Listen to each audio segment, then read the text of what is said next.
എല്ലാവർക്കും നമസ്കാരം. Welcome to Avanthu's kitchen.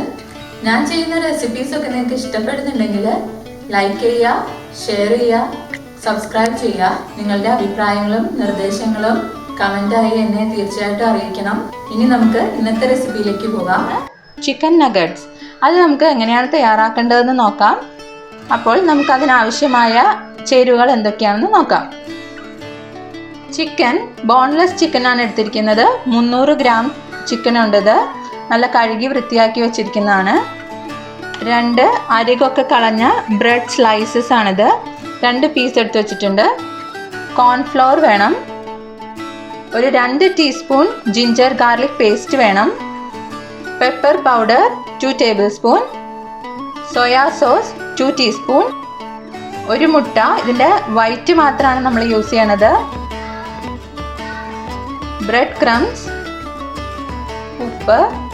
ഇത്രയും സാധനങ്ങളാണ് നമ്മൾക്ക് ചിക്കൻ നഗറ്റ്സ് തയ്യാറാക്കാനായിട്ട് ആവശ്യമായിട്ടുള്ളത്. അപ്പോൾ നമുക്ക് നോക്കാം ഇനി എങ്ങനെയാണിത് തയ്യാറാക്കുന്നതെന്ന്. ആദ്യമായി നമ്മളൊരു ചെറിയ ബൗൾ എടുത്ത് വയ്ക്കുക. അതിലേക്ക് നമ്മൾ എടുത്ത് വെച്ച 2 ബ്രെഡ് സ്ലൈസസ് കുഞ്ഞായി കട്ട് ചെയ്തിട്ട് കൊടുക്കുക. ഇതിലേക്ക് ഒരു 4 ടേബിൾ സ്പൂൺ വെള്ളം ഒഴിച്ച് നന്നായിട്ടൊന്ന് കുതിരാനായി മാറ്റി വയ്ക്കുക. വെള്ളത്തിന് പകരം നിങ്ങൾക്ക് പാൽ വേണമെങ്കിലും യൂസ് ചെയ്യാവുന്നതാണ്. ഞാനിവിടെ വെള്ളമാണ് എടുത്തിരിക്കുന്നത്. നന്നായിട്ടൊന്ന് കുതിരണം. അതിനായിട്ട് ഒരു 5 മിനിറ്റ്സ് നമ്മളിങ്ങനെ നന്നായി പ്രസ് ചെയ്ത് കൊടുത്ത് മാറ്റി വയ്ക്കുകയാണ് വേണ്ടത്. റെസ്റ്റ് ചെയ്യാനായി നമുക്ക് 5 മിനിറ്റ്സ് മാറ്റി വയ്ക്കാം. ഇനി ബോൺലെസ് ചിക്കൻ എടുക്കുക. അതിലേക്ക് നമുക്ക് മാരിനേറ്റ് ചെയ്ത് വെക്കാനുള്ള ആവശ്യമായിട്ടുള്ള സാധനങ്ങളാണ് ആഡ് ചെയ്ത് കൊടുക്കേണ്ടത്. ഞാനിവിടെ ഒരു 2 ടീസ്പൂൺ കുരുമുളക് പൊടിയാണ് ആഡ് ചെയ്യുന്നത്. 2 teaspoon ginger garlic paste add ചെയ്യുന്നുണ്ട്. 2 tablespoon soya sauce add ചെയ്യുക. ഡാർക്ക് സോയാ സോസോ ലൈറ്റ് സോയാ സോസോ യൂസ് ചെയ്യാം. ഡാർക്കാണ് യൂസ് ചെയ്യുന്നതെങ്കിൽ ഒരു 1.5 ടേബിൾ സ്പൂൺ ആഡ് ചെയ്താൽ മതിയാകും. 1/4 ടീസ്പൂൺ ഉപ്പിട്ട് കൊടുക്കുക. നന്നായിട്ടൊന്ന് മിക്സ് ചെയ്ത് കൊടുക്കുക.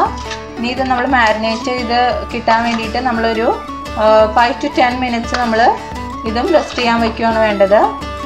ഇനി നമ്മൾ ഇതുപോലെ ഒരു ബ്ലെൻഡർ എടുക്കുക. അതിനകത്തേക്ക് നമ്മൾ മാരിനേറ്റ് ചെയ്ത് വെച്ച ചിക്കൻ പീസസ് ഇട്ട് കൊടുത്ത് മിക്സ് ചെയ്തെടുക്കുകയാണ് നമ്മളിനി ചെയ്യേണ്ടത്. അപ്പോൾ നമ്മൾ പീസ് ഓരോന്നായിട്ട് ഇട്ട് കൊടുക്കുക.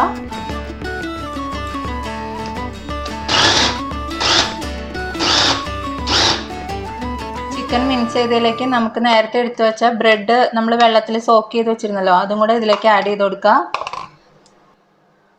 നന്നായിട്ടൊന്ന് ബ്ലെൻഡ്. then നമ്മളൊരു പാത്രത്തിലേക്ക് ഒരു ബൗൾ എടുത്തിട്ട് അതിലേക്ക് ഇട്ട് കൊടുക്കുകയാണ് ചെയ്യണത്. ഇതിലേക്ക് നമുക്ക് 2 ടീസ്പൂൺ കോൺഫ്ലവർ ആഡ് ചെയ്ത് കൊടുക്കാം. ഇനി നമ്മൾ തയ്യാറാക്കിയെടുത്ത ഈ ചിക്കൻ പേസ്റ്റിന് നമുക്ക് ഒരു കോട്ടിങ് കൊടുക്കുകയാണ് വേണ്ടത്. അതിന് വേണ്ടിയിട്ട് നമുക്ക് എഗ് വാഷ് തയ്യാറാക്കണം. അതിന് ഞാനിവിടെ ഒരു എഗ്ഗാണ് എടുത്തിട്ടുള്ളത്. അതിൻ്റെ വൈറ്റ് മാത്രം യൂസ് ചെയ്യുന്നവർക്ക് അത് മാത്രം എടുത്താൽ മതി. കുറച്ച് പാല് കൂടെ ഇതിലേക്ക് ഒഴിച്ചു കൊടുക്കാം.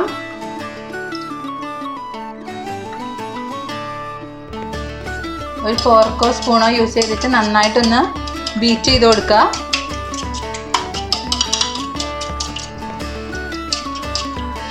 ഇത് ബ്രെഡ് ക്രംസ് ആണ്. അത് ഒന്നുമില്ല. അപ്പോൾ കുറച്ച് ബ്രെഡ് ചെറുതായിട്ട് നമ്മുടെ ഒരു മിക്സിയുടെ ജാറിലേക്ക് ഇട്ടിട്ട് ജസ്റ്റ് ഒന്ന് പൾസ് ചെയ്തെടുക്കുകയാണ് വേണ്ടത്. അതിൽ കോൺഫ്ലേക്സും കൂടെ ആവശ്യമുള്ളവർക്ക് ആഡ് ചെയ്യാം. ഞാൻ കുറച്ച് കോൺഫ്ലേക്സും കൂടെ ഇതിലേക്ക് ആഡ് ചെയ്തിട്ടുണ്ട്.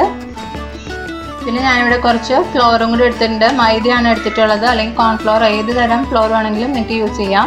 മൈദയോ കോൺഫ്ലോറോ എടുക്കാം. ഒന്ന് ഇതും യൂസ് ചെയ്തിട്ട് കോട്ടിങ് കൊടുക്കുകയാണ് വേണ്ടത്. കയ്യിൽ നന്നായിട്ടൊന്ന് എണ്ണ തടവുക.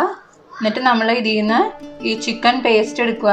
എന്നിട്ട് നമ്മളൊരു നഗറ്റ്സിൻ്റെ ഷേപ്പ് തയ്യാറാക്കി ഒരു സ്ക്വയർ ഷേപ്പ്, ഒരു റെക്റ്റാങ്കിളോ സ്ക്വയറോ തയ്യാറാക്കാം. ഞാൻ ഇതുപോലെ ഒരു ചെറിയൊരു റെക്റ്റാങ്കിൾ ഷേപ്പാണ് ആക്കിയിട്ടുള്ളത്. ഇനി ഇത് നമുക്ക് ഈ മൈദയുടെ മിക്സിലേക്ക് ഇട്ട് കൊടുക്കുക. ജസ്റ്റ് ഒന്ന് കോട്ട് ചെയ്തെടുക്കണം. അത് കഴിഞ്ഞ് നമുക്ക് എഗ് വാഷ് ചെയ്യണം. അതിങ്ങനെ 2 ഫോർക്ക് യൂസ് ചെയ്യുക. അത് കഴിഞ്ഞ് അതിനടുത്ത് നമ്മൾ ബ്രെഡ് ക്രംസിലേക്ക് വയ്ക്കുക. അവിടെയും നമ്മളൊന്ന് ബ്രെഡ് ക്രംസ് കോട്ട് ചെയ്ത് കൊടുക്കുകയാണ് വേണ്ടത്. നമ്മൾ അതിന് ശേഷം ഒരു പ്ലേറ്റിലേക്ക് മാറ്റി വയ്ക്കുക. അപ്പോൾ നമ്മൾ ഇതിവിടെ ഇങ്ങനെ തയ്യാറാക്കിയിട്ടുണ്ട് പാറ്റീസൊക്കെ നമ്മുടെ ചിക്കൻ നഗറ്റ്സിന് വേണ്ടിയിട്ട്. അപ്പോൾ അതിപ്പോൾ എനിക്കിവിടെ 17 എണ്ണമാണ് ഇത്രയും എത്രയാണ് 300 grams ഓഫ് ചിക്കനിൽ നിന്ന് കിട്ടിയിട്ടുള്ളത്. അപ്പോൾ ഇതിലിപ്പോൾ ഞാനൊരു 10 എണ്ണ ഞാനിപ്പോൾ യൂസ് ചെയ്യുന്നുള്ളൂ. ബാക്കി നമുക്ക് റെഫ്രിജറേറ്റ് ചെയ്ത് ഫ്രീസറിൽ ഒരു 1 month വരെയൊക്കെ നമുക്ക് വേണമെങ്കിൽ സ്റ്റോർ ചെയ്യാവുന്നതാണ്. അപ്പോൾ അതിനായിട്ട് നമ്മളൊരു എയർ ടൈറ്റ് കണ്ടെയ്നർ എടുക്കുക. ഇതുപോലെ നമ്മളൊരു ബേക്കിംഗ് പേപ്പർ ഇട്ട് കൊടുക്കുക. എന്നിട്ട് നമുക്ക് ആവശ്യമില്ലാത്തത് ഇതിൽ വച്ചിട്ട് നമുക്ക് സ്റ്റോർ ചെയ്യാം. ഓക്കെ, അങ്ങനെയും ചെയ്യാം. പിന്നെ ഇപ്പോൾ നമുക്ക് ആവശ്യമുള്ളത് നമ്മളൊരു 45 minutes എങ്കിലും അല്ലെങ്കിൽ ഒരു 1 hour വരെ നമ്മൾ റെഫ്രിജറേറ്റ് ചെയ്യുക. അതിന് ശേഷമാണ് നമ്മളിനി ഇത് ഫ്രൈ ചെയ്തെടുക്കുന്നത്. ഇതുപോലെ നമ്മളിപ്പോൾ യൂസ് ചെയ്യാത്തത് ഇതുപോലെ ലെയർ ചെയ്ത് കൊടുക്കുക. അതിന് ശേഷം മുകളിലേക്ക് വേണ്ട ഒരു ബേക്കിംഗ് പേപ്പർ വയ്ക്കുക. എന്നിട്ട് വീണ്ടും നമ്മൾ അതിൻ്റെ മുകളിലേക്ക് വെച്ച് കൊടുക്കുക. ഓക്കെ, ഇപ്പോൾ 1 hour ആയിട്ടുണ്ട്. നമ്മൾ ഫ്രിഡ്ജിൽ സെറ്റ് ചെയ്യാൻ വെച്ചിട്ട് ഇനി നമുക്കിത് ലോ ഫ്ലെയിമിൽ ഫ്രൈ ചെയ്തെടുക്കാം. ഈ സമയം നമ്മൾ ഫ്ലെയിം വളരെ ലോയിൽ വെച്ചിട്ട് വേണം ഓരോന്നായിട്ട് ഇട്ട് കൊടുക്കാൻ, അല്ലെങ്കിൽ നമ്മുടെ കോട്ടിംഗ് ഒക്കെ അതിൽ നിന്ന് വിട്ടുപോകും. നമ്മുടെ നഗറ്റ്സ് ഇവിടെ റെഡി ആയിട്ടുണ്ട്. നമുക്കിതിനി കോരി മാറ്റാം.